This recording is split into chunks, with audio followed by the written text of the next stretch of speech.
Good morning, YouTube. That's a little bit earlier than usual. Primarily because I had a very unpleasant conversation this morning. Not a good way to start the morning. If I keep thinking about it, it's going to ruin my whole day. So I figured I'd get everything off my mind. And there's a good way to do this. It's a little thought exercise, psychological thing. Thought we could do it together.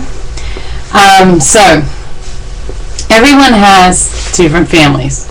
Your family of origin, that's the family you're born in, so your mom, dad, step-parents, and your siblings.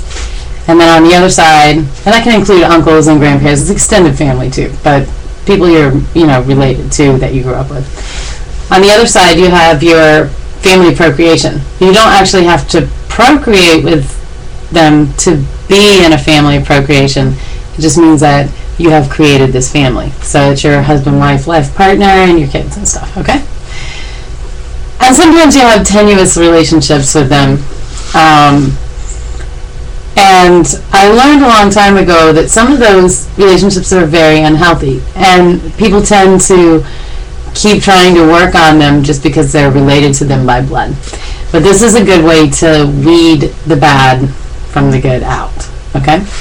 So let's take any member of either of those families and pretend like you're not related to them, and they're just some person on the sidewalk that you're going to run into.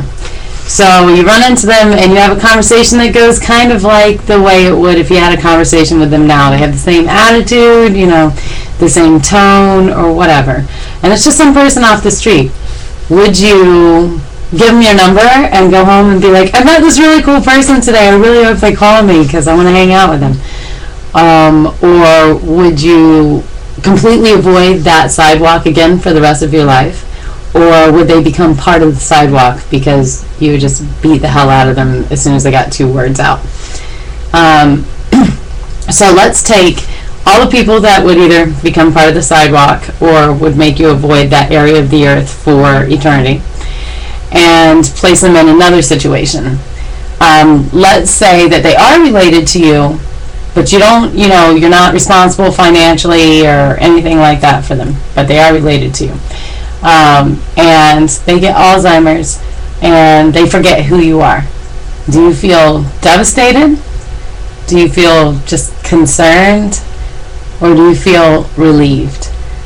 For those people that you would feel relieved that at some point you would cease to exist for them, and therefore they could cease to exist for you. Those are the kind of people that you don't need to have in your life. Those are the kind of people that you just don't want to be around. A lot of times, I guess, we look at our family members and they can be extremely distasteful or hurtful or abusive or unkind, and we get caught in the cycle of constantly trying to appease them, to make them feel better, to avoid them. You can live in the same house as someone and not have a conversation with them for 2 or 3 weeks. That's insane, by the way. That's insane. That shouldn't happen. And if you do have someone like that in your life, I urge you to start separating yourself from them now.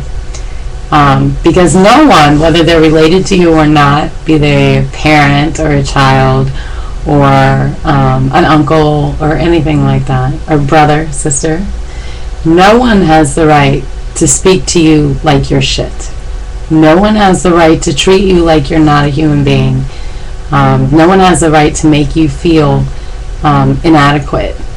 Unless, of course, you're honest with yourself and you're like, I'm not performing like I should be. Right now, I'm being inadequate.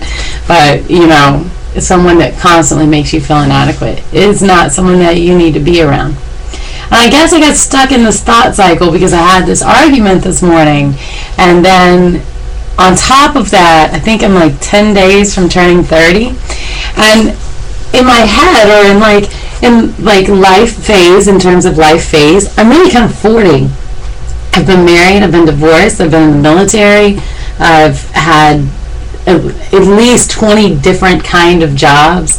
I've been in school, I have a degree, I'm working on more degrees. I have kids, my oldest being 11 and my youngest 3. I've really lived a lot of life. So, I think to myself, well, I'm kind of like 40, but in all actuality, I'm only turning 30, and that also can be a concern for me, because I'm like, well, I've done all of these things. When is it that I'm going to like settle down and decide exactly how my life should be and create stability for not just for my kids, but for me too? Like, I create as stable as an environment as I can for them, but for myself, I'm still stuck in whatever turmoil is created by making everything stable for them. So I guess I got stuck in this kind of soul-searching mode this week, and really felt kind of uneasy. And I don't want to feel that way. I hate that. I hate feeling uneasy. Like, where is my life going? It's the stupidest question ever. Because I'm not psychic. I'm not going to know where my life is going. It all depends on what choices I make. And, we're all prone to make bad choices. And we're all, and then sometimes we make good ones, and then we're like, yes, I finally got something right. Anyways, I just want to walk through this exercise with you.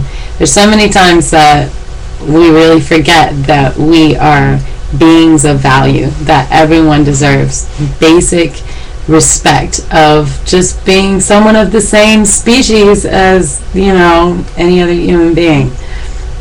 If you're not receiving that from someone, then they're not worth your time. So, I guess this is my vlog for the day. I have a ton of stuff to do, of course. It's Friday. I'm always getting stuff done on Friday. And I'm in a little play tonight, and there's like a little Halloween carnival that I have to go to, and I might have to drive and pick up my daughter. I'm not really sure what's going on with that. I'm waiting for a phone call back. I have a meeting this morning. I'm working on a business plan.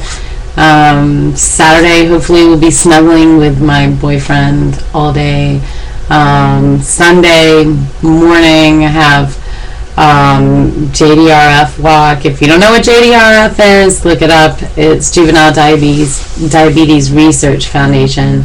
And if you have a walk locally, you should definitely join in or donate. Anyway, so that's my weekend. It's really, really jam-packed. So I probably won't have time to vlog, but I'll see you on Monday when I'm exhausted and working off my weekend.